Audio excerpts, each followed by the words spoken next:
Hi friends, and welcome to Folklore Diaries. Here, we share real-life horror stories and chilling legends from around the world. Some of them happen to our listeners, others have been passed down for years.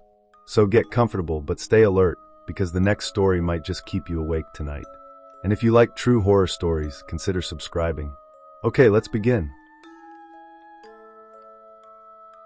The old graveyard of Harrowfield was not on any tourist map. It was hidden behind crooked iron gates, half swallowed by wild vines and tall grass. Most people in the town had forgotten it even existed, but to the few who remembered, it was a place of unease. They spoke in hushed tones of how the soil there never seemed to rest, and how the air carried a chill even in the warmest summer nights. Ethan Price, a 20-year-old college student, had never been to the graveyard before. He had heard about it in passing, local legends, whispered warnings, but to him, those were nothing more than old wives' tales. Ethan was bold, perhaps too bold for his own good. He was the kind of young man who never backed away from a dare. That Friday evening, he was with his friends in their usual hangout spot, an old cafe near the college campus. The group was loud, teasing one another, passing jokes, and sharing scary stories. It was Lily, Ethan's closest friend, who brought up the graveyard. "They say if you walk there at midnight, you'll hear the dead whisper your name," she said, her voice low, her eyes sparkling with both fear and excitement. "Nobody stays longer than a few minutes. People who tried well, they came back different." The table laughed, except for Lily. She seemed serious. Ethan smirked. "Come on, a graveyard full of talking ghosts? That's just campfire nonsense." "Then prove it," said Mark, another friend, leaning forward. "Go there tonight. Midnight. Alone. Stay for at least half an hour." The table erupted in cheers, claps, and laughter. Ethan raised an eyebrow, pretending to consider. He didn't want to seem scared, not in front of everyone. Especially not in front of Lily. "Fine," he said. "I'll do it. Midnight. You'll see how stupid this is." At 11:45 p.m., Ethan stood before the rusted gates of Harrowfield Graveyard. The moon was high, hidden behind a thick layer of clouds, and the night carried a damp chill. His phone buzzed messages from his friends, encouraging him, mocking him, daring him. He pushed the gate open with a groan of rusted iron. The sound was sharp and lonely in the still night. The moment he stepped inside, it felt as if the world outside no longer existed. The graveyard was vast, far bigger than he expected. Rows of crooked headstones stretched endlessly into the shadows, some tilted, some broken, some half-swallowed by earth. Old trees leaned over the graves, their branches twisting like skeletal fingers. The ground was uneven, soft in places, as though the soil was always shifting. Ethan turned on his flashlight. The beam cut through the darkness, but it didn't bring comfort. The air felt heavier the deeper he went. His footsteps crunched on dead leaves. For the first 10 minutes, nothing happened. He even laughed to himself. So much for ghosts. But then, he stopped. He thought he heard something. A faint sound, like wind moving through tall grass. But there was no breeze. He shook his head and walked further, but the sound came again, closer this time. It was not the wind. It was a whisper. A soft, broken voice, low and hushed, as if spoken directly into his ear. "Ethan." He froze. His flashlight trembled in his hand. He turned quickly, shining the beam across the graves. No one was there. His heart pounded. He swallowed. "Just my imagination," he muttered. He walked faster now, trying to calm himself. But then he heard it again. Ethan Price. This time it was not one voice. It was many. Dozens. Faint and overlapping, coming from all directions. Some sounded like men, some like women, some like children. The whispers rose and fell, blending together like a cold wind that carried words. Ethan's blood ran cold. He spun around, shining his light across the graves, expecting to see people hiding, playing tricks. But the graveyard was empty. The voices, however, his breath caught in his throat. Nobody knew these things. Nobody. He stumbled back, his legs trembling. The flashlight beam shook wildly, throwing mad shadows on the gravestones. "Who's there?" he shouted, his voice cracking. The whispers only grew louder. Ethan ran, weaving through rows of graves, desperate to find the gate. His chest burned, his throat dry, but he couldn't stop. The whispers followed him, growing louder, closer, echoing inside his skull. Finally, he saw it, the iron gate ahead. Relief surged through him. He sprinted toward it, gripping the cold bars. But his relief turned into horror. The gate was locked. He pulled, yanked, kicked, but it would not open. Panic exploded inside him. He turned around, gasping for breath. That's when he saw it. A tombstone. New, smooth, clean. And on it, carved in sharp, fresh letters, Ethan Price, 2005 to 2025. His knees weakened. He dropped the flashlight, and the beam rolled across the ground, landing on dozens of other tombstones. Each one had his name. Each one had today's date. The whispers roared in unison, deafening now, filling the air, the ground, the very marrow of his bones. Welcome home, Ethan. Ethan clung to the iron gate, his fingers shaking as if frozen to the bars. The whispers surged around him, twisting into laughter, weeping, gasps, and sighs that came from nowhere and everywhere at once. His chest rose and fell with frantic breaths. He wanted to scream for help, but his throat refused. The tombstone bearing his name seemed to shine in the pale moonlight. Fresh letters, fresh soil at its base. He stumbled backward, unable to look away, his mind racing. No, this isn't real. This isn't happening, he whispered to himself. His flashlight lay on the ground, its beam flickering across crooked headstones. For a moment, he considered climbing the gate, but when he looked up, his heart froze again. The gate, once rusted and bent, now stretched impossibly tall, far taller than before. The bars reached upward like black spires, merging with the night sky. It was no longer something a human could climb. Ethan's courage shattered. He was trapped. The whispers began to fade, becoming softer, pulling back into the darkness. He felt a false moment of silence. False because silence in such a place felt louder than any sound. Then footsteps. They were slow, deliberate, crunching against the dry leaves. Ethan turned, pressing his back against the gate. A figure emerged from between the graves. Tall, thin, wearing what looked like a long black coat, though the fabric seemed too stiff, too heavy, like it had been part of the earth itself. Its face was hidden beneath a wide-brimmed hat, casting shadows where features should have been. In one skeletal hand, it held a rusted lantern.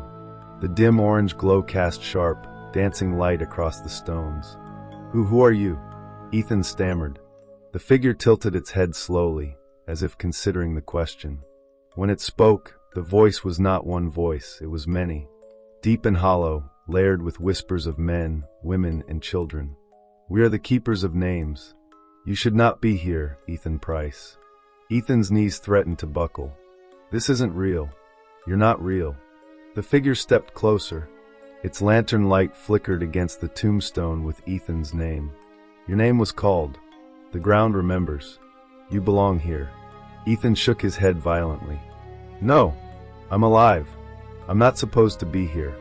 I'm not dead." The figure lifted its lantern, and the light spread across dozens of graves. Ethan's name glowed on every stone, carved deep into the rock. "You are already written," the voices whispered. "Once written, never erased." Terror clawed at Ethan's chest, but instinct forced him to run. He darted away from the gate, deeper into the graveyard, hoping, praying, for another exit. He sprinted past rows of leaning crosses, broken angels, and nameless slabs swallowed by moss. His lungs burned, his legs screamed for rest, but he did not stop. The whispers followed, sometimes ahead, sometimes behind, sometimes beside him. They slipped through the air like invisible hunters. He turned sharply and stumbled upon a crumbling mausoleum. Its stone door was ajar, shadows yawning inside. For a moment, he thought of hiding, but the moment he stepped closer, the door groaned open by itself. Inside, rows of coffins lined the walls. One of them shifted. The lid slid open an inch. Then another. Pale fingers curled over the edge. Ethan bolted away, his scream echoing through the graveyard. At last, he collapsed against another tombstone, clutching his chest. His body trembled with exhaustion. He knew he couldn't keep running forever. That's when he noticed something carved into the stone beside him. Unlike the others, this tombstone wasn't his name. It was someone else's. Thomas Avery, 1883 to 1905. Beneath the name, etched in smaller letters, was a phrase. He dared to hear the whispers. Ethan's breath caught. He scanned the other stones around him. Many bore similar inscriptions. She walked too far. He listened too long. They followed the voices. Each stone told a story of someone who entered the graveyard and never left. His skin crawled. He was not the first. He was just the latest. The lantern's glow reappeared through the fog. The tall figure approached again, silent except for the steady crunch of leaves. Ethan tried to crawl away, but his body was weak. "You carry fear well," the many-voiced whisper said. "It feeds the earth." "Please," Ethan begged, his voice breaking. "I don't belong here. I didn't choose this." The figure leaned closer. The air grew colder, and Ethan could finally glimpse its face beneath the hat. It was not one face. It was thousands, shifting, merging, fading into one another. Men, women, children, all carved in pale stone, all screaming silently. "The earth chooses," it whispered. Ethan closed his eyes, tears running down his cheeks. He thought of Lily Mark, his father, his unfinished life. He wanted to fight, but the graveyard was not a place for fighters. It was a place for names, and his was already written. Ethan staggered to his feet, forcing himself to move even though his legs felt like lead. The figure's lantern glow painted the fog in orange swirls. The whispers hissed from the soil, the stones, the trees, closer, closer, pressing into his skull. He clutched his head. "Stop! Stop it!" he screamed, but the voices only grew louder, overlapping into a storm of sound. Ethan Price, liar, coward, unfinished, forgotten. He stumbled backward until his shoulder pressed against another stone. The cold granite against his skin grounded him for just a moment. He forced his eyes open. The name on this stone was his again. But this one had something different written beneath the dates. "Do not answer them." Ethan's breath caught. The whispers clawed at him, begging, taunting. He understood now. They wanted him to speak, to acknowledge them, to answer back. That was how they claimed people. The figure loomed closer, its many faces shifting in the lantern's dim glow. It raised one hand, bony and long, reaching for him. "Speak," the layered voices commanded. "Say your name. Surrender your breath." Ethan pressed both hands over his mouth, shaking his head violently. The whispers swelled, furious now, pounding inside his skull like hammers. "Ethan Price! Answer!" The sound was unbearable. His vision blurred. His body wanted to give in, to scream, to cry, to say anything just to release the pressure. But he bit down hard on his tongue until he tasted blood, forcing himself into silence. The figure halted. Its lantern flickered. For the first time, the whispers faltered. The many faces twisted in confusion, then anger. "You resist. You deny your name. You break the binding." Ethan's legs shook, but he stood taller, defiance burning in his chest.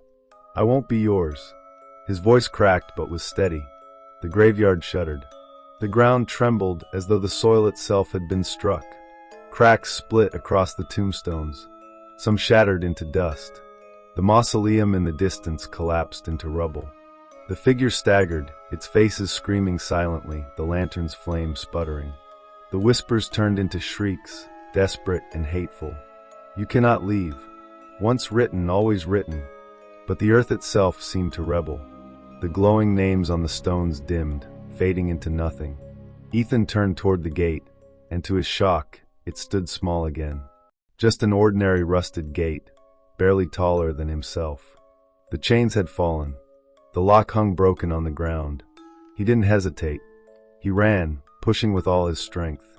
The gate groaned and swung open. For the first time, he felt the night air of the world outside, warmer, freer, alive. Behind him, the graveyard roared with fury. The figure dissolved into dust, its lantern crashing to the soil, extinguished forever. The whispers screamed one last time, then silence. Ethan stumbled out, collapsing onto the grass beyond the gates.